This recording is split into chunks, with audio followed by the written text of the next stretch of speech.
This conference will now be recorded.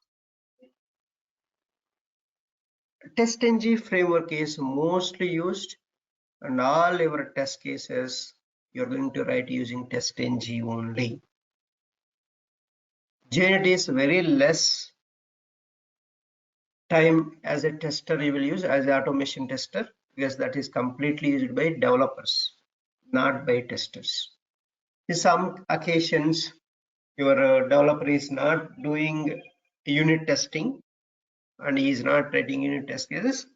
Such kind of places they will ask you, right? They will ask you write the unit test case.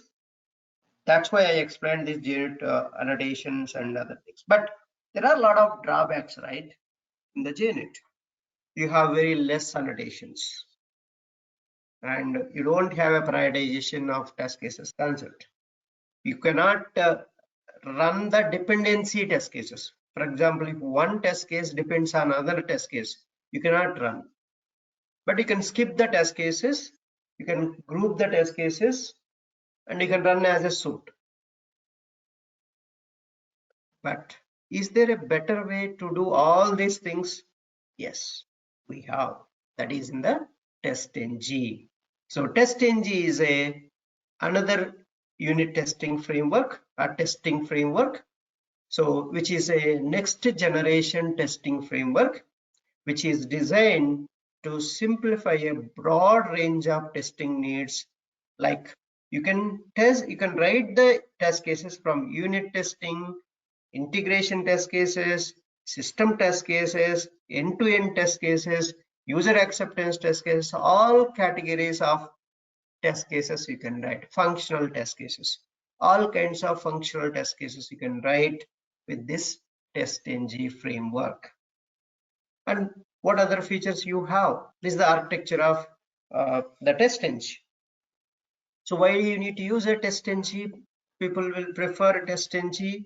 The reasons is, so it's broader advantages, and a lot of features are available in this TestNG framework. That's why everybody uses this TestNG framework. And you can write all your test cases on one side in one module, and then you can read the data from Excel sheet. You have a provision here. You can read and you can input the data to your test cases. And when you run the test cases as a TestNG, you will generate, you will get a test reports. It automatically generates the test reports, and it generates the logs. So logs means why you need logs. So suppose your test case is failed, how can you debug? So for a debugging purpose, logs are very, very important. And to see your successful statements are successfully logged or not, you can see with the logs. Why do you need reports? Reports are very helpful to see if you have multiple test cases and you want to see how many test cases are passed, how many test cases are failed, how many test cases are skipped. How can you get this summary report? This TestNG framework will give us. This JUnit and TestNG are built-in frameworks in the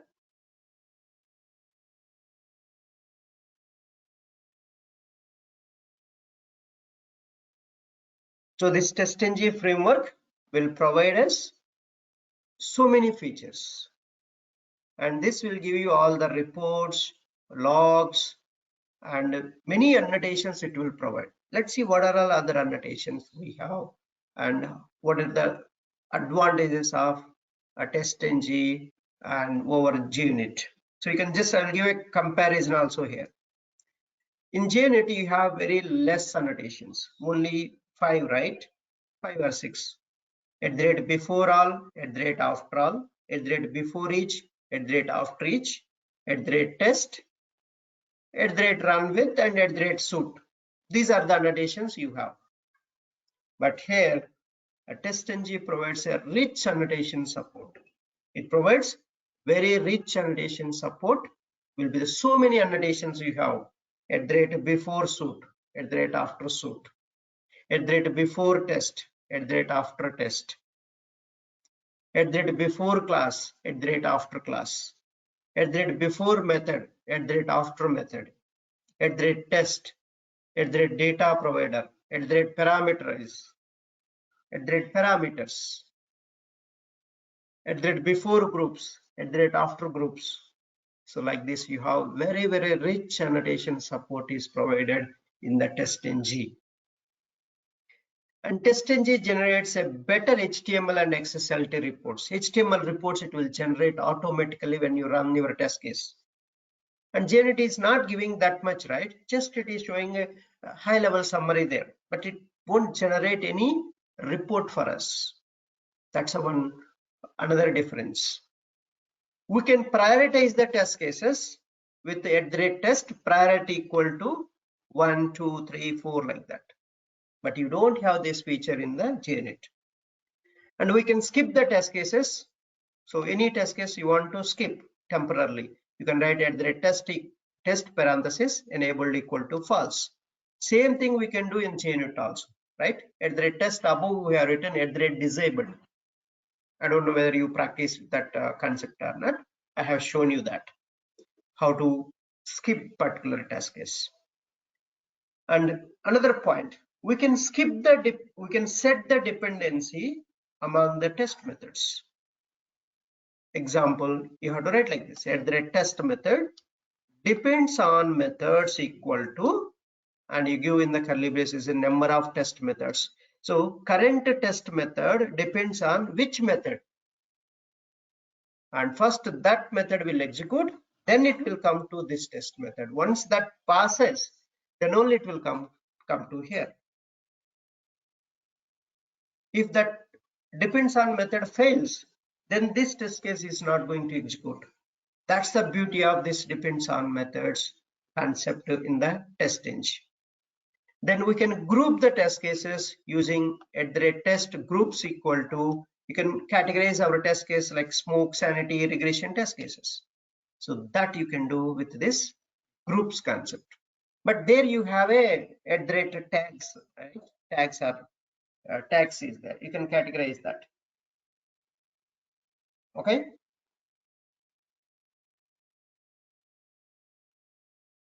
Now you can run the test cases parallelly on multiple browsers. That means browser compatibility you can do, operating system compatibility you can do with the TestNG. You can run parallelly different browsers and browser combinations and versions. You can run your test cases parallelly. You don't need to run one after the other. You can run all of them parallelly also. That feature you have in TestNG. We can do data-driven testing using data provider annotation. You don't have this feature in the JUnit. Parallel execution you cannot do in the JUnit. That's the advantage here. And we can supply parameter values from XML file using parameters annotation. This feature you don't have in JUnit. So these are all the points. If you understand, you can give a much clarity if they ask you how to differentiate JUnit and TestNG. Some mandatory interview question. And I'm just giving interview questions also on the same video. Please watch and note down those questions and practice that. First note down somewhere while listening one more time this video. Note down all the points. That will help you. Okay, so who developed this TestNG? Best Cedric has designed this TestNG framework. This framework is built in the Selenium, JUnit and TestNG, but this is an open source framework. You don't need Selenium to use this. Without Selenium also you can write TestNG test cases and you can run your test cases. That's why even developers also use this to write their unit test cases, because a lot of features are there, right? That's why they will use this one. So this is how we are going to use a TestNG and their advantages. So can you all quickly open your Eclipses? We'll install the TestNG in the Eclipse. So we'll install the TestNG in the Eclipse. Any queries before going to this installation of TestNG in the Eclipse?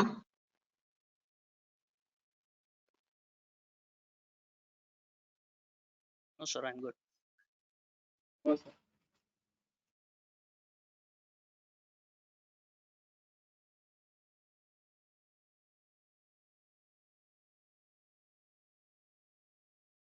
Okay. Now,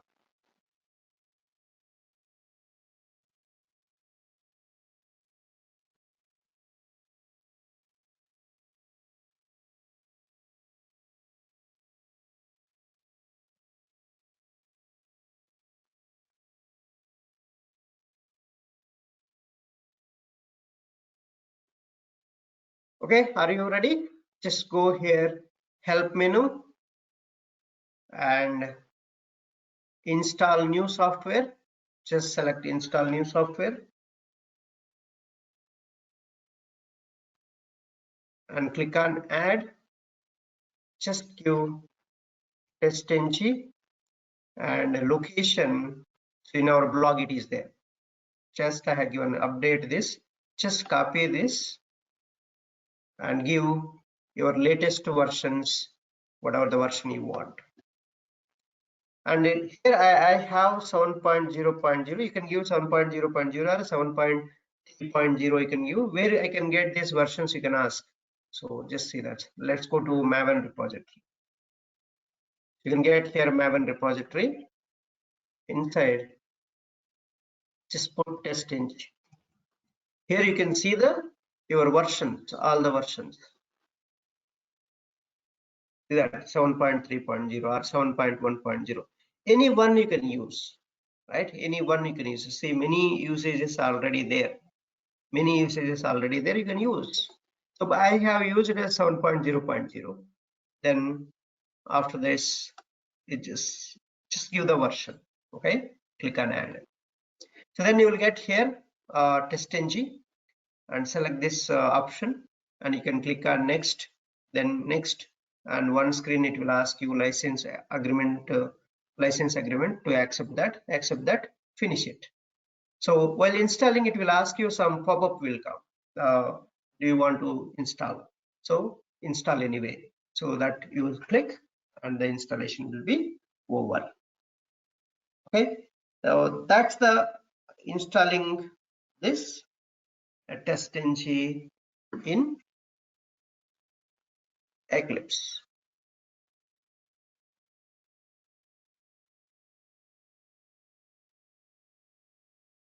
So are you able to see this? First time you will get a pending.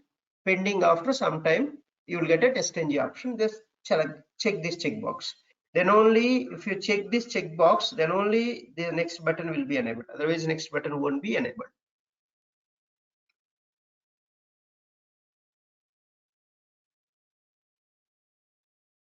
Ramesh, could you please paste that URL in the chat? Okay. Yeah. Thank you. Just take name, you give TestNG, the URL. Okay, Rajesh pasted already. So you can take from there.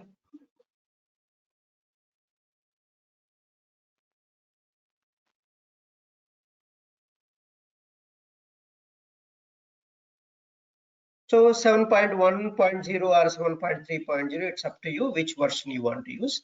So whichever you want, you can use the latest one or whatever it is. So it's fine.